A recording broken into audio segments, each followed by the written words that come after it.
Palavra da Verdade, a exposição bíblica com Hernandes Dias Lopes. Aqui nós vamos destacar no texto lido 4 verdades que eu chamo de pilares do cristianismo.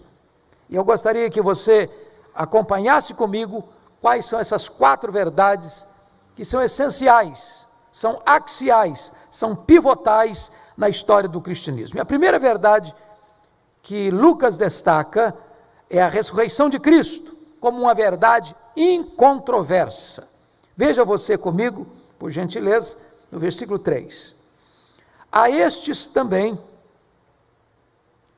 depois de ter padecido, se apresentou vivo, com muitas provas incontestáveis, aparecendo-lhes durante 40 dias e falando das coisas concernentes ao reino de Deus. Não tem cristianismo sem esta verdade chamada de ressurreição. Se Jesus Cristo, apesar da sua vida irrepreensível, apesar dos seus ensinos excelentes, apesar dos seus milagres insólitos, tivesse sido vencido pela morte, tivesse encerrado a sua biografia num túmulo gelado, não haveria cristianismo, não haveria pregação, não haveria fé, não haveria redenção, porque um Cristo morto não pode ajudar nem a si mesmo. Um Cristo vencido pela morte seria um fracasso e não um vitorioso, um conquistador. É por esta causa que não tem talvez nenhuma verdade cristã mais atacada, mais perseguida do que esta, a doutrina da ressurreição. Os céticos, os críticos, aqueles que tentam desconstruir o cristianismo e tentam desconsiderar a veracidade das Escrituras, chegam a dizer que ele nem morreu, ele sofreu um desmaio na cruz, e então colocado no túmulo, e vale destacar que o túmulo, naquele contexto, não era cavar um buraco na terra, a 7 palmos, e jogar terra por cima do esquife, mas era cavado numa rocha, um lugar amplo, onde tinha ar fresco ali, que ao ser colocado ali, ele recobrou suas forças. Outros dizem não, os discípulos roubaram o corpo dele. Outros dizem não, as mulheres foram no túmulo errado, e saíram anunciando que ele ressuscitou. Ele, de fato, não ressuscitou, dizem os críticos. Mas, na verdade, Lucas, como historiador, Lucas, como aquele que vai procurar os fatos, vai nos mencionar que ele, durante 40 dias, apareceu aos discípulos, e apareceu não silencioso, mas falando das coisas concernentes ao reino de Deus. Ele apareceu às mulheres, ele apareceu aos discípulos, ele apareceu a Tiago, ele apareceu a Cefas, ele apareceu aos 7 lá na Galileia, ele apareceu a mais de 500 irmãos uma única vez. São fatos incontroversos, são testemunhos irrefutáveis, esta é uma verdade inabalável. E o apóstolo Paulo, escrevendo a sua carta aos Coríntios, chega a afirmar o seguinte: se Cristo não ressuscitou, é vã a nossa fé. Se Cristo não ressuscitou, é vã a nossa pregação. Se Cristo não ressuscitou, nós somos falsas testemunhas de Deus. Se Cristo não ressuscitou, os que morreram em Cristo pereceram. Se Cristo não ressuscitou, nós somos os mais infelizes de todos os homens. Mas, de fato, Cristo ressuscitou como as primícias dos que dormem. E este é um pilar absolutamente fundamental da fé cristã. Se você perceber, Lucas está mostrando que ele, após ressuscitar, ele fala para os seus discípulos as coisas concernentes ao reino de Deus. Ele prepara os seus discípulos para que agora eles se tornassem os testemunhas eloquentes desta verdade bendita. Isso significa, irmãos, que o cristianismo tem esperança. O mundo não tem esperança. Os que morrem sem Cristo não têm esperança. As grandes religiões, ou as antigas religiões, seguidas por milhões, por mais de 1 bilhão de pessoas, como é o caso do islamismo, você pode visitar o túmulo de Maomé, você pode visitar o túmulo de Buda, você pode visitar o túmulo de Confúcio, Você pode visitar o túmulo de Allan Kardec, você pode visitar o túmulo de todos os fundadores das seitas que surgiram ao longo da história, mas o túmulo de Jesus está vazio. O túmulo de Jesus é uma eloquente verdade de que ele não está lá. Ele entrou nas entranhas da morte, ele matou a morte, ele venceu a morte e ele ressuscitou, inaugurando a imortalidade. Nós temos esse pilar bendito do cristianismo, temos esperança. A morte foi vencida, a morte não tem a última palavra, o túmulo gelado não é o nosso último endereço. Nós cremos na ressurreição dos mortos, porque Jesus Cristo venceu a morte como primícia dos que dormem. Este é o primeiro pilar do cristianismo que Lucas defende com tanta eloquência e com total clareza no introito deste segundo volume da sua obra. Mas vamos ao segundo ponto, por gentileza.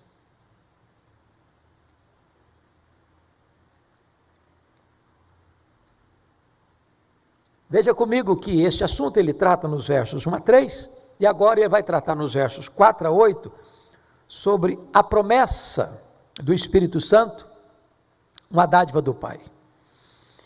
E vejam vocês comigo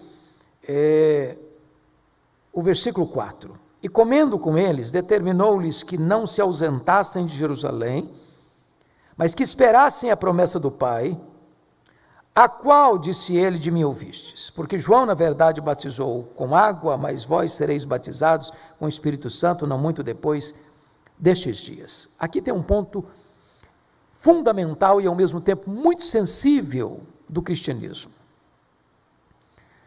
que Jesus chamou aqui de batismo com o Espírito Santo, ou do derramamento do Espírito Santo. E vejam vocês que Jesus não podia derramar o Espírito Santo sem que primeiro ele fosse glorificado.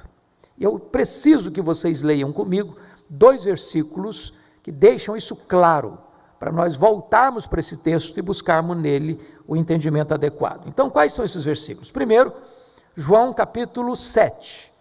Volte sua atenção comigo para esse texto. João capítulo 7, Evangelho de Cristo, segundo João. Vejam vocês que para o Espírito Santo descer, Jesus precisou subir. Está escrito no versículo, capítulo 7, verso 39, o seguinte: isto ele disse com respeito ao Espírito Santo. O que ele disse a respeito do Espírito Santo? Quem crer em mim, como diz a Escritura, do seu interior fluirão rios de água viva. Isto ele disse a respeito ao Espírito, que haviam de receber os que nele crescem, pois o Espírito até aquele momento não fora dado, porque Jesus não havia sido ainda glorificado. Então era a condição sine qua non que o Espírito Santo não poderia ser dado sem que antes Jesus fosse glorificado. Então Jesus precisava ascender aos céus primeiro, vitoriosamente, para depois o Espírito Santo descer. É claro que lá no Velho Testamento o Espírito Santo estava presente, em ação, mas temporariamente, em algumas pessoas especificamente, mas o Espírito Santo não tinha sido dado ainda no sentido do cumprimento da promessa do Pai, para vir, para ficar permanentemente com a sua igreja. Então foi preciso que Jesus fosse glorificado primeiro, para que o Espírito Santo fosse derramado. Segundo texto que deixa isso claro, e eu peço que você olhe comigo agora, é João, mesmo Evangelho, João 16, versículo 7. Olha comigo. Mas eu vos digo a verdade, convém que eu vá, porque se eu não for, o Consolador, que é o Espírito Santo, não virá para vós outros. Se porém eu for, eu vou-lo enviarei. Então primeiro Jesus vai, depois o Espírito Santo vem. Primeiro Jesus sobe, depois o Espírito Santo desce. Esta é a ordem. Então, volte seus olhos comigo agora para Atos dos Apóstolos, capítulo 1, o texto que nós estamos expondo. Então está escrito no verso 4, e comendo com eles, vejam vocês que Jesus, mesmo tendo um corpo de glória, um corpo imortal, incorruptível, poderoso, glorioso, espiritual, celestial, não precisando comer, ele comeu. E comendo com eles, não pediu, não solicitou, não sugeriu, mas está escrito, determinou-lhes que não se ausentassem de Jerusalém, mas que esperassem a promessa do Pai. Certamente o último lugar que aqueles discípulos gostariam de permanecer era Jerusalém. Primeiro porque todos eles, vocês sabem disso, que dos apóstolos só tinha um deles que não era galileu, só Judas Iscariotes, já tinha cometido suicídio, ele era filho do diabo, ele era ladrão, ele não era convertido. Todos os demais eram galileus. Essas pessoas reunidas aqui em Jerusalém são galileus. Jerusalém, que fica na Judéia, era o território do centro nevrálgico do culto judaico, onde estava o templo, onde estava o sinédrio, onde estava todo o aparato militar de Roma.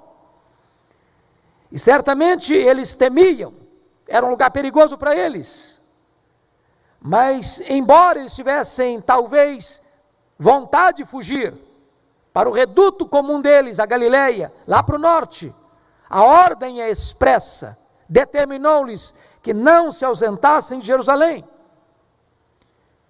e que esperassem a promessa do Pai. Esta promessa do Pai, que vai se cumprir no dia de Pentecostes, no domingo, 9 horas da manhã, conforme Joel capítulo 2, versículo 28, e acontecerá depois que derramarei do meu espírito sobre toda a carne, vossos filhos e vossas filhas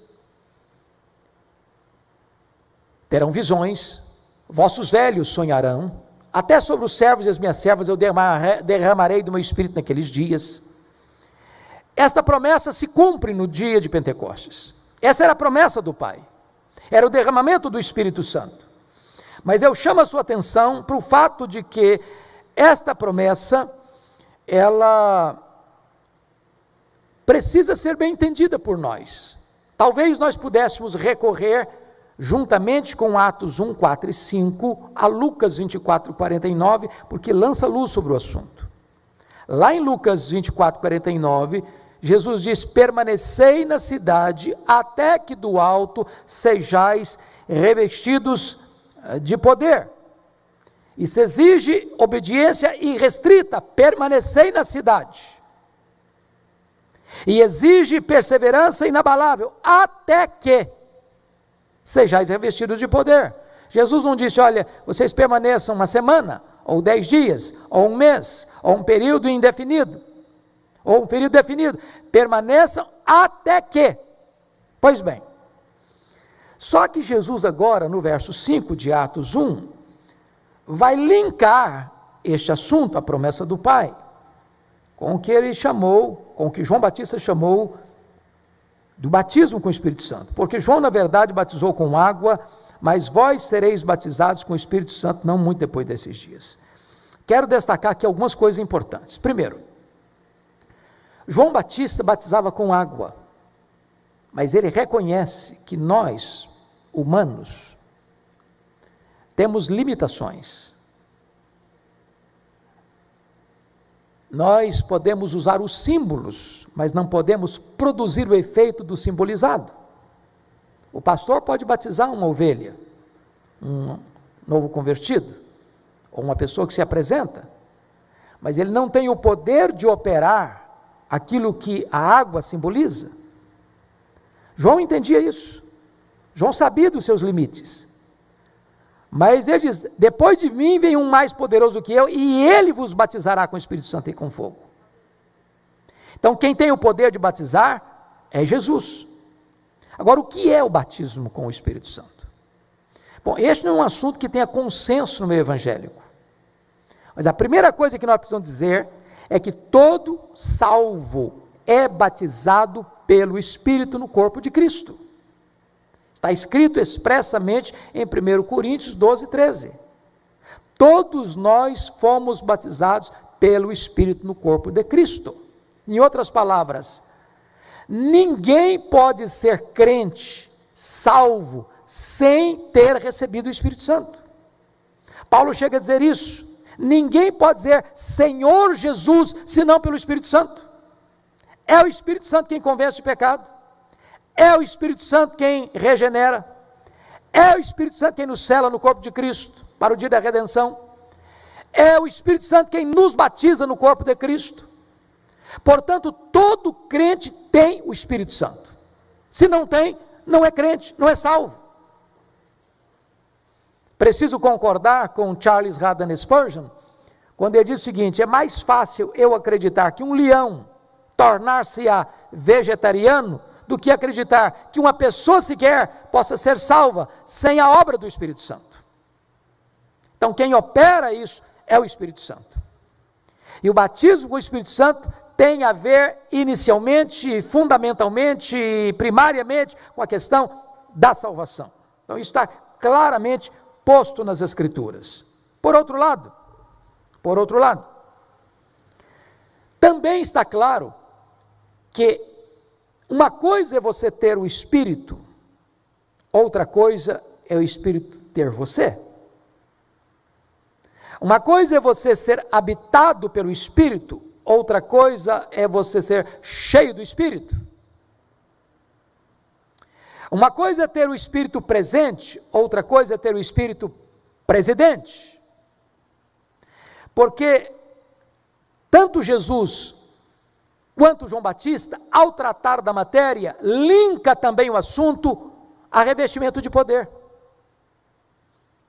Permanecei na cidade até que do alto sejais revestidos de poder. E se você perceber, em face da fala de Jesus, porque Jesus está reportando ao que João havia dito, na verdade batizou com água, mas vós sereis batizados com o Espírito Santo, não muito depois desses dias, e João havia dito que quem iria batizar, não muito depois desses dias com o Espírito Santo, é o próprio Jesus. Linka isso a poder, porque a pergunta que vem no verso 6 tem a ver com isso. E quando Jesus vai explicar para eles, ele diz: mas recebereis poder ao descer sobre vós o Espírito Santo. E aqui, meus amados irmãos, tem um assunto da mais alta importância para você e para mim, que eu quero daqui a pouquinho entrar com mais detalhe quando estiver expondo o versículo 8. Porque note vocês que quando Jesus trata da promessa do Pai, quando Jesus trata do batismo com o Espírito e com fogo, e aqui no caso ele só menciona o batismo com o Espírito, isso sugere uma pergunta, isso levanta uma pergunta dos discípulos. Qual é a pergunta? A pergunta é sobre a natureza do reino. Então os que estavam reunidos lhe perguntaram: Senhor, será este o tempo em que restaures o reino a Israel? Note vocês que os discípulos, ao longo do ministério de Cristo, e mesmo depois da ressurreição de Cristo, e mesmo depois de Jesus ter passado com eles 40 dias ensinando sobre o reino, eles ainda não tinham entendido a natureza do reino. Eles pensavam num reino político, até porque o Velho Testamento traz dois retratos do Messias: primeiro, do Messias sofredor, depois do Messias vitorioso. Na primeira vinda, o Messias sofredor; na segunda vinda, o Messias vitorioso.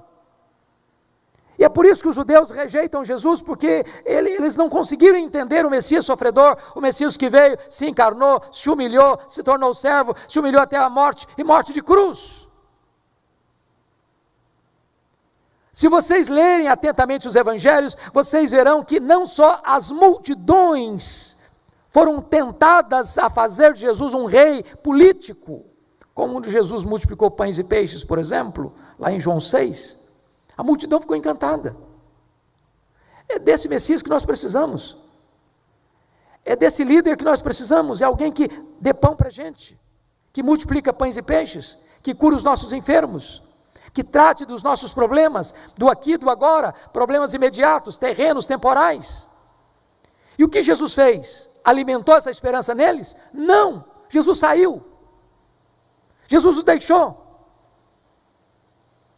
Mais tarde, está escrito lá em Lucas 9, e registrado também em Mateus 17, quando Jesus, depois da transfiguração, cura aquele menino endemoniado e devolve-o ao seu pai, depois dos discípulos não terem conseguido libertar o menino.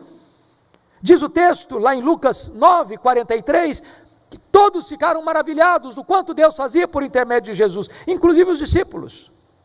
Mais uma vez, estava ali uma tentativa de reter Jesus com eles, como líder político, como líder social, como alguém para resolver os seus problemas do aqui e do agora.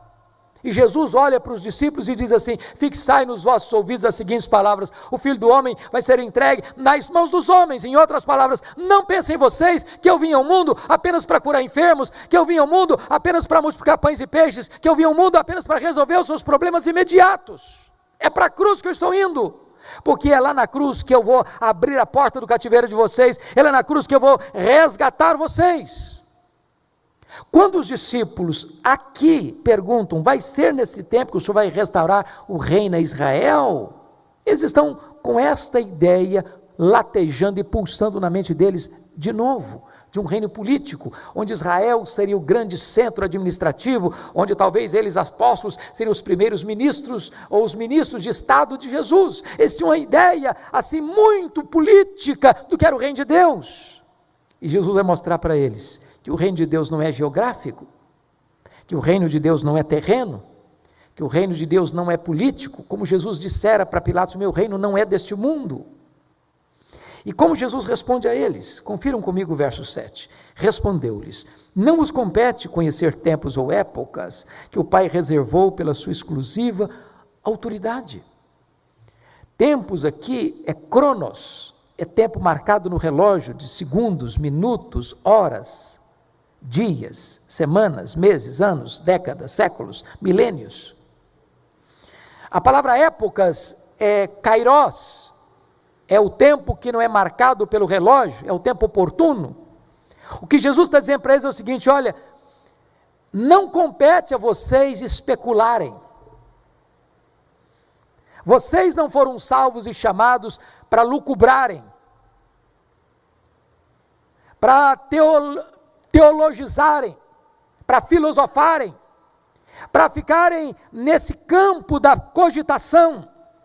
Mas Jesus diz para eles: mas recebereis poder ao descer sobre vós o Espírito Santo, sereis minhas testemunhas, tanto em Jerusalém, como em toda a Judeia e Samaria, e até os confins da terra. Irmãos queridos, que coisa fantástica, fascinante Jesus está nos ensinando aqui.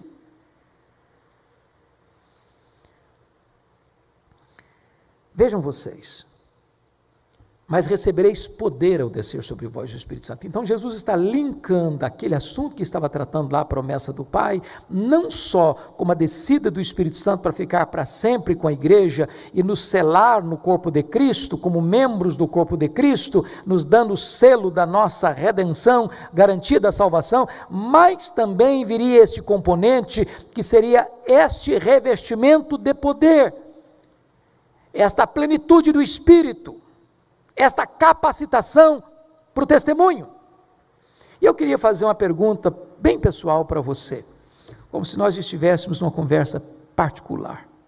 E a pergunta é esta: se hoje você pudesse botar uma régua na sua vida, um prumo na sua vida,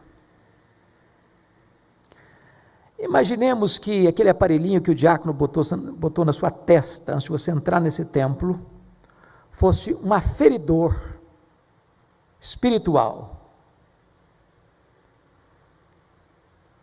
para medir o grau de poder espiritual. Se você tivesse que dar nota a você nesse quesito, poder, que nota você daria a você mesmo?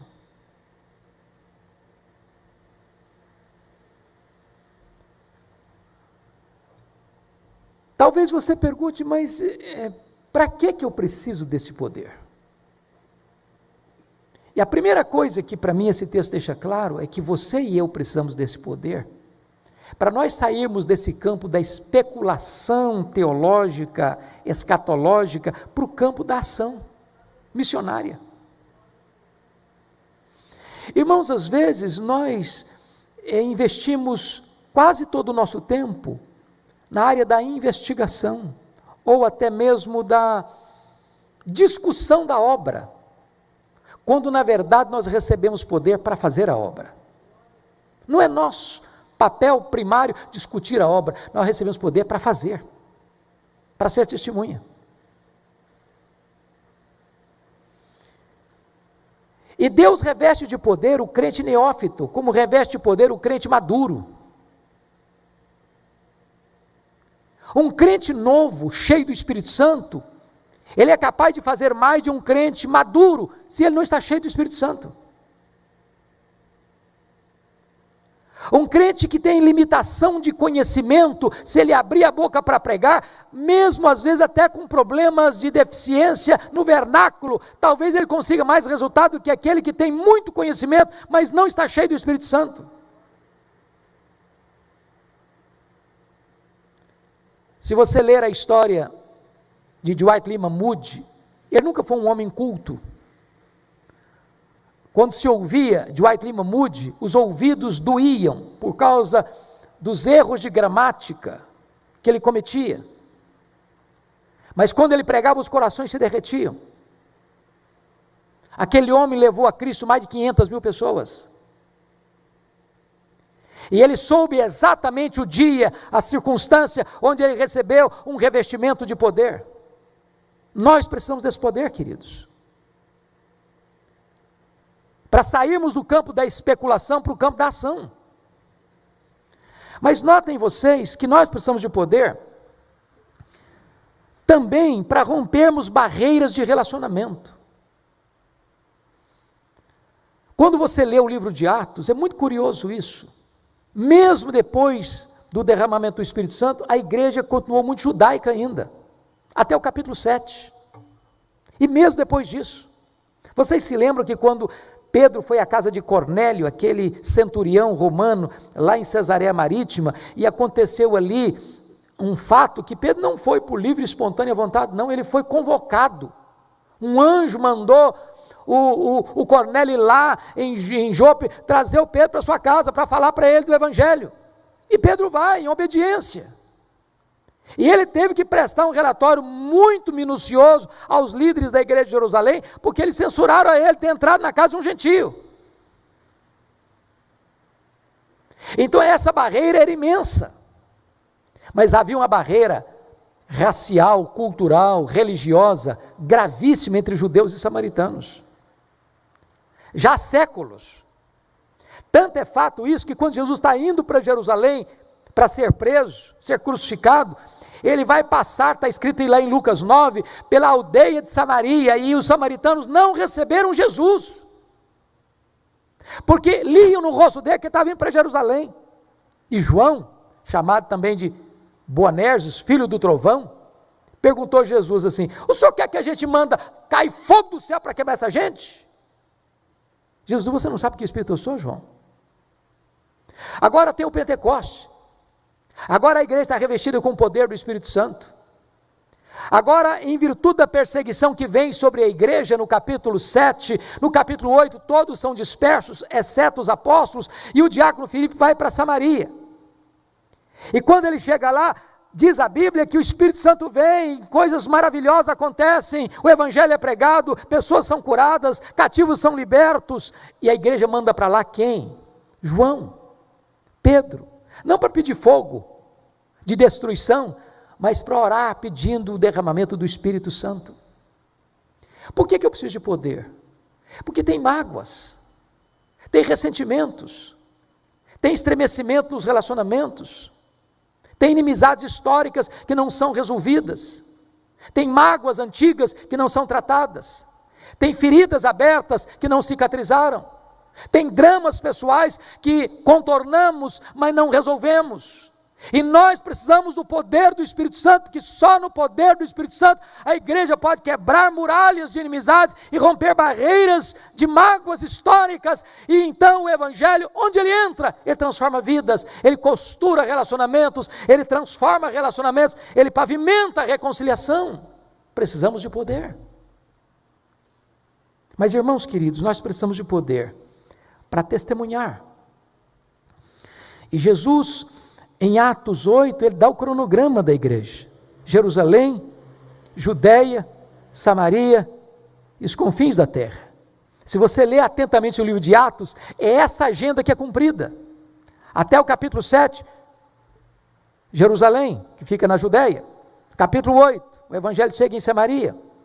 Já no capítulo 9, a conversão de Saulo em Damasco, capital da Síria. Capítulo 10, conversão de Cornélio, um romano, prosélito. Capítulo 11, o evangelho chega na terceira maior cidade do mundo, Antioquia da Síria. Capítulo 13, 14, a primeira viagem missionária de Paulo na província da Galácia.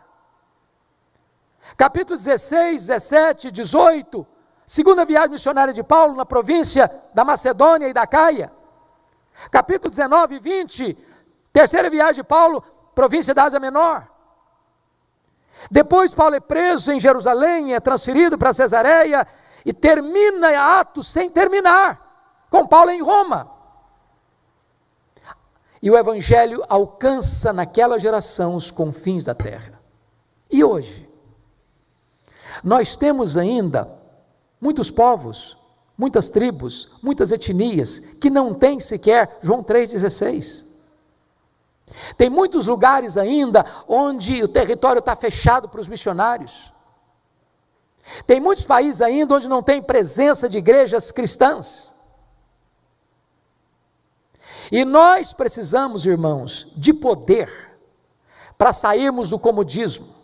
Nós precisamos de poder para sermos uma igreja missionária. Nós precisamos de poder para sermos estes que o Senhor vai enviar e vai alcançar até os confins da terra. É curioso que, se você ler atentamente o livro de Atos, a igreja estava muito bem instalada em Jerusalém. Ela estava focada em Jerusalém. E para Deus tirar a igreja do seu conforto, da sua zona de conforto, vem uma perseguição. Tem horas que Deus precisa mandar o vento da perseguição para que a igreja se desinstale, para que a igreja saia do seu comodismo, para que a igreja avance além fronteiras. E é isso que está acontecendo aqui, com o revestimento de poder. Pois bem, a terceira verdade, e eu quero ser breve aqui nesta, é a ascensão de Cristo, como selo da sua vitória, nos versículos 9 a 11. E você note comigo no versículo 9, que ditas essas palavras foi Jesus elevado às alturas à vista deles. Quando Jesus vai para o céu e retorna ao céu, cumpre-se o que diz lá em Filipenses 2.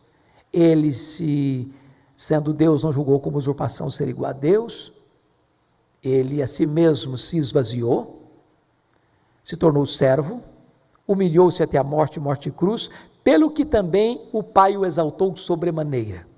Agora ele está sendo exaltado sobremaneira. Agora ele está sentado à destra de Deus. Agora ele assume o seu posto de sumo sacerdote celestial, supremo advogado da sua igreja, governador do universo, sentado com o livro da história nas mãos, de onde ele governa o mundo e a sua igreja. Mas agora tem uma outra coisa preciosíssima.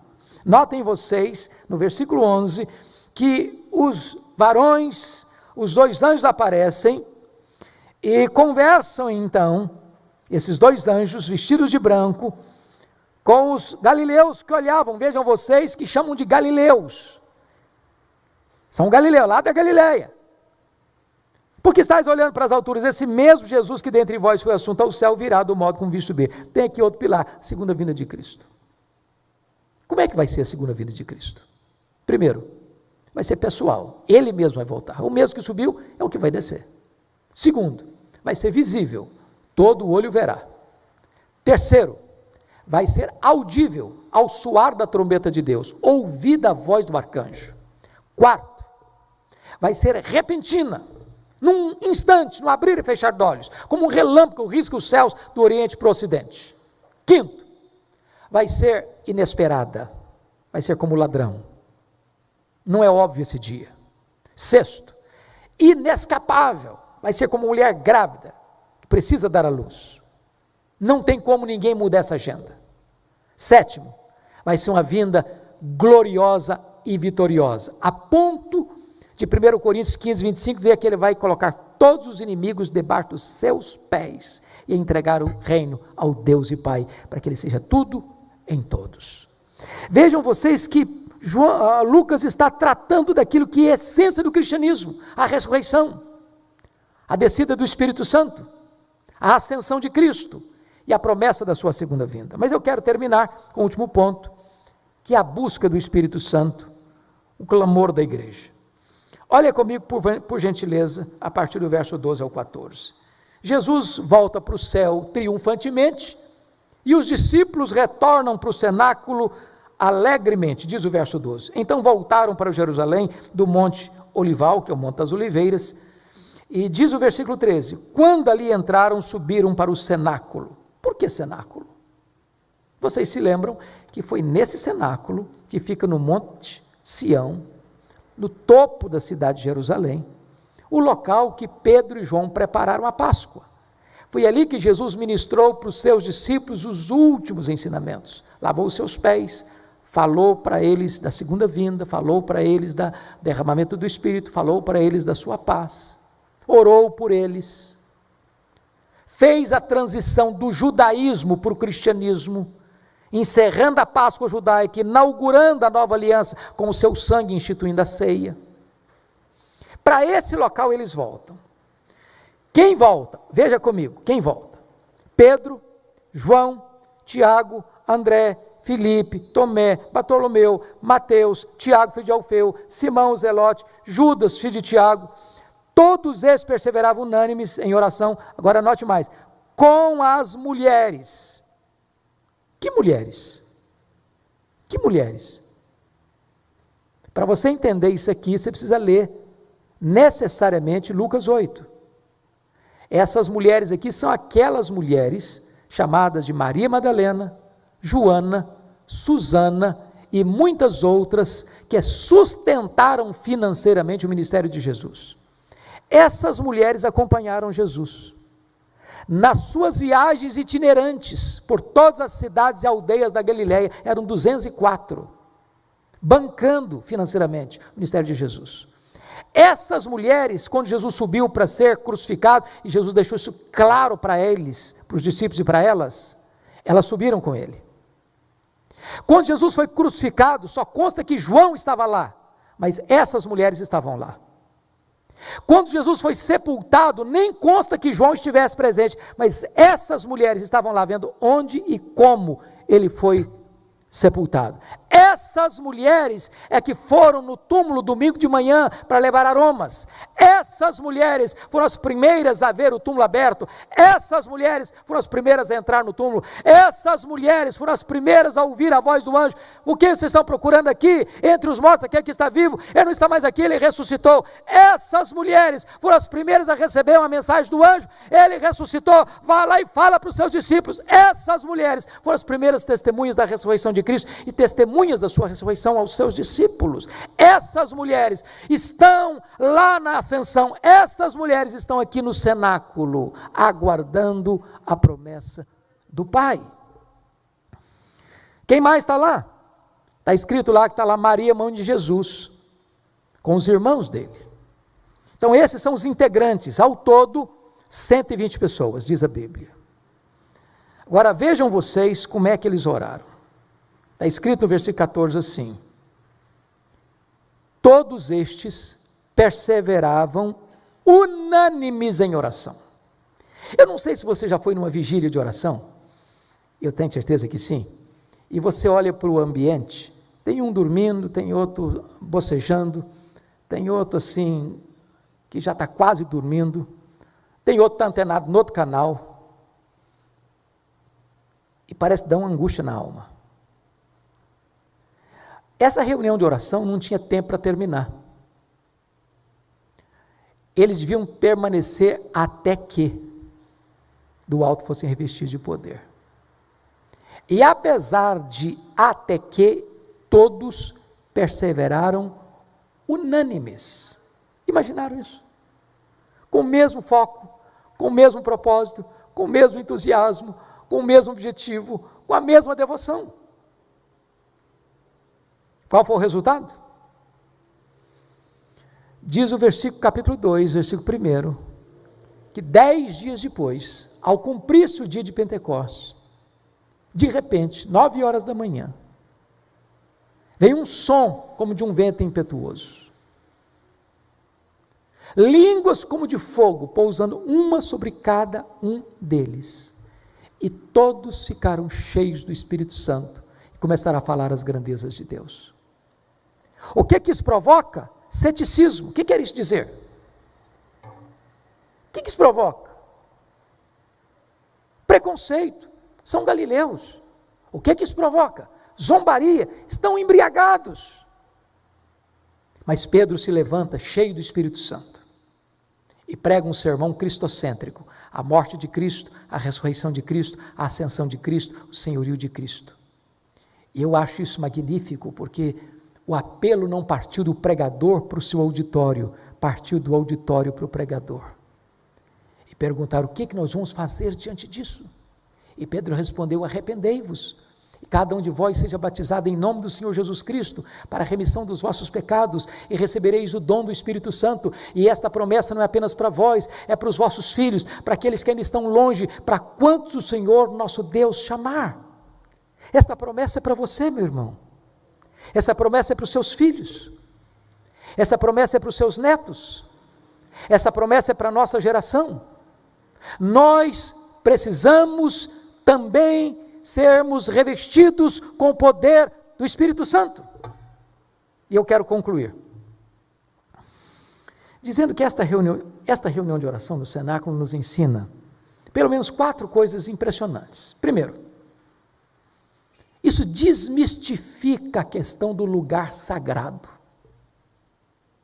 O Espírito Santo não foi derramado no templo, foi no cenáculo. Às vezes a gente tem uma ideia da geografia sagrada. É muito comum, por exemplo, as pessoas fazerem uma viagem para Israel e dizem: vou visitar a Terra Santa. Eu não sei se você sabe, mas Terra Santa em relação a Israel só aparece uma única vez na Bíblia, no livro de Zacarias. Mas você não pisa Terra Santa no sentido de que essa geografia aqui é santa. O derramamento do Espírito Santo não foi no templo, foi no cenáculo. Desmistificou o lugar sagrado. Segundo, desmistifica família sagrada. Lá está Maria, a mãe de Jesus, os irmãos de Jesus. Lá está Pedro, João, os apóstolos, mulheres. É claro que o grupo avança mais do que esses mencionados aqui, porque sabemos, à luz do capítulo 1, que eram 120 pessoas. E todos ficaram cheios do Espírito Santo, um não ficou mais do que o outro. Em outras palavras, meus amados irmãos, o doutor, pós-doutor, pode ficar cheio do Espírito Santo, igual o analfabeto do lado dele, pode ficar também cheio do Espírito Santo do mesmo jeito. Aquele crente de 50 anos de vida cristã pode ficar cheio do Espírito Santo, e aquele que acabou de nascer de novo pode ficar cheio do Espírito Santo do mesmo jeito. Bendito seja Deus. Não tem família com privilégios especiais acima dos outros. Todos estão nivelados no mesmo patamar. Terceiro aspecto: não tem idade sagrada. Aqui tem homens, apóstolos, aqui tem mulheres, aqui tem a mãe de Jesus, aqui tem os irmãos de Jesus, e todos ficaram cheios do Espírito Santo. Aliás, esse era o aspecto da promessa do Pai, sobre os filhos, sobre os jovens, sobre os filhos, sobre as filhas, sobre os velhos, sobre os servos, sobre as servas. Então, quer dizer para os nossos juniores, adolescentes que estão aqui conosco: vocês podem ser cheios do Espírito Santo, como os presbíteros podem, como os pastores podem, como os diáconos podem. Não tem idade sagrada. Finalmente, não tem postura física sagrada. Eu pergunto a vocês: quando o Espírito Santo foi derramado, como é que estavam aqueles irmãos reunidos em oração? Ajoelhados? Estavam assentados. Não tem postura física sagrada.